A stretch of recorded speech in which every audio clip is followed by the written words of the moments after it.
Vandenberg Space Launch Complex 2, SLC-2. Space Launch Complex 2, SLC-2, is an active rocket launch site at Vandenberg Space Force Base, VSFB, in California, USA. It consists of two launch pads, Space Launch Complex 2 East, SLC-2E, originally LC-7511, used by the PGM-17 Thor, the first operative ballistic missile of the United States Air Force, USAF, and several of its derivatives from 1958 to 1972, and Space Launch Complex 2 West, SLC-2W, originally LC-7512, which has been in use since 1959 to launch the Thor-Delta family expendable launch systems and Delta II launch vehicle, and is currently used by the Firefly Alpha, two-stage orbital expendable small-lift launch vehicle developed by the American company Firefly Aerospace to compete in the commercial small satellite launch market. Space Launch Complex 2 was originally part of Launch Complex 75, LC-75, and was known by designation LC-75-1 or just 75-1, and the launch pads were designated LC-75-11 and LC-75-12. The first launch out of the newly designated Space Launch Complex 2 was that of a Delta E, or Thor-Delta E expendable launch system with ESSA-3, Environmental Science Services Administration 3, spin-stabilized operational meteorological satellite on October 2, 1966 from Space Launch Complex 2 East. Space Launch Complex 2 East and Space Launch Complex 2 West are located approximately 610 meters, 2,000 feet, apart. Space Launch Complex 2 East, originally built as Launch Complex 7511, was similar to its western counterpart through its use by the USAF and the Royal Air Force, RAF, for Thor missile tests. During this initial period, the pad hosted its first launch on December 18, 1958, and saw 3 additional flights throughout the next year. Following the retirement of the Thor missile, LC-7511 got modified in 1960 to launch the Thor Agena and Thor Ablestar, or Thor Ablestar, also known as Thor Epsilon, an early American expendable launch system consisting of a PGM-17 Thor missile, with an Ablestar upper stage, to increase launch cadence for the military at the base, and each rocket saw 23 and 6 launches from there respectively. Among the most notable launches of that era includes Alouette-1, the first Canadian satellite that studied the ionosphere. In 1966, the pad got renamed to SLC-2E. As the Thor Agena and Thor Ablestar vehicle got phased out from use in the late 1960s, SLC-2E likewise saw a gradual conversion for use by the Thor-Delta and Thor Agena. During this era, the pad witnessed a total of 19 launches of various government satellites, with 14 being from the Delta line and 5 being from the Thorad family. The last launch from SLC-2E came on March 12, 1972, seeing a Delta N or Thor-Delta N propel TD-1A, or Thor-Delta 1A, or just TD-1, a European astrophysical research satellite, into orbit for the European Space Research Organization, ESRO.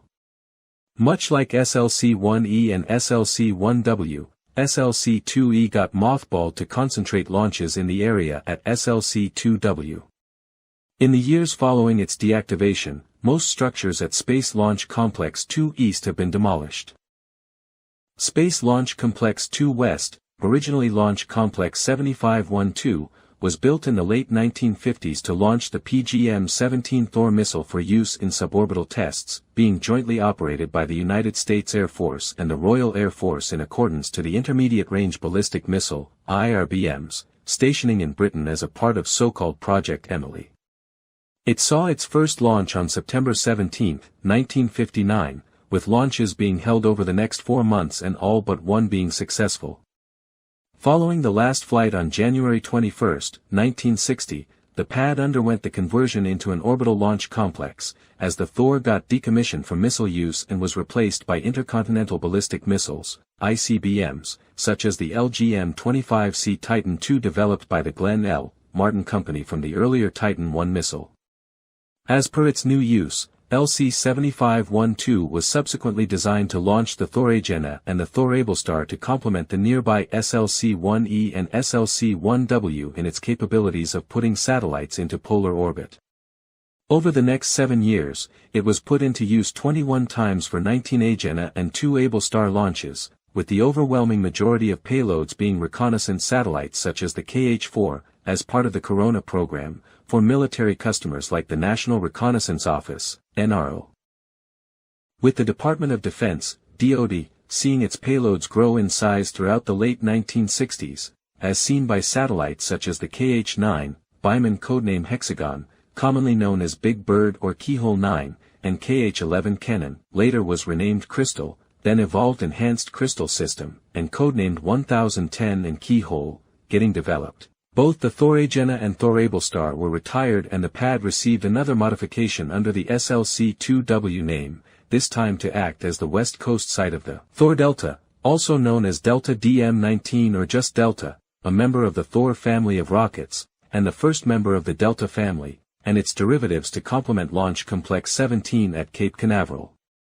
Throughout this period of the pad's history, 26 Delta rocket launches were performed at the site, carrying various payloads for the DoD, the National Aeronautics and Space Administration, NASA, the National Oceanic and Atmospheric Administration, NOAA, and a handful of international agencies such as the European Space Agency, ESA.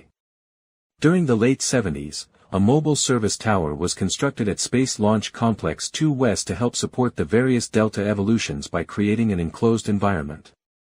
As the 1980s arrived and went along, the site gradually saw slowing use in the wake of the Delta family's expected replacement with the Space Shuttle, which was slated to have its own West Coast launch site at Space Launch Complex 6, SLC-6.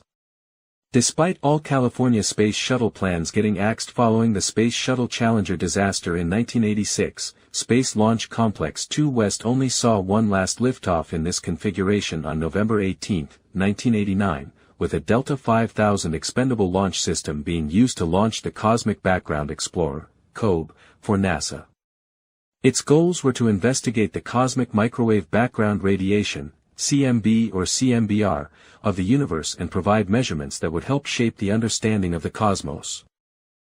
After getting mothballed for a half-decade, McDonnell Douglas Corporation revived SLC-2W in 1994 for use as the polar orbit site of their successor to the Thor-Delta rockets, the Delta II.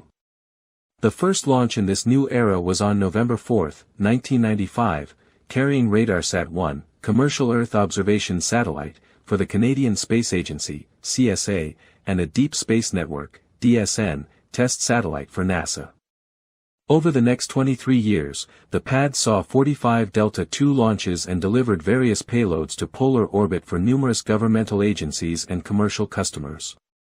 Among the more notable payloads of this era are Aqua, EOS-PM-1, a NASA scientific research satellite, Aura, EOS-CH-1, a multinational NASA scientific research satellite, Gravity Probe B, GPB. It was a satellite-based experiment whose objective was to test two previously unverified predictions of general relativity, the geodetic effect and frame dragging, and WISE, Wide Field Infrared Survey Explorer, a NASA infrared astronomy space telescope in the Explorers program. Additionally, SLC-2W followed the Delta II in changing hands regarding operation. It went from McDonnell Douglas to Boeing following their merger in 1997, and was subsequently passed to United Launch Alliance, ULA, following the 2006 formation of the Boeing, Lockheed Martin joint venture. The site eventually wound down in use again throughout the 2010s following the Delta II's retirement from Cape Canaveral in 2011, and saw its last flight of a Thor-derived vehicle, and last launch of one in general, with the launch of ICESat-2, ICE, Cloud, and Land Elevation Satellite 2, on September 15, 2018. It was part of NASA's Earth Observing System, EOS, a satellite mission for measuring ice sheet elevation and sea ice thickness, as well as land topography, vegetation characteristics, and clouds. Following the Delta II's retirement, Space Launch Complex 2 West was leased out to Firefly Aerospace Incorporated, Firefly, and repurposed to launch the Firefly Alpha.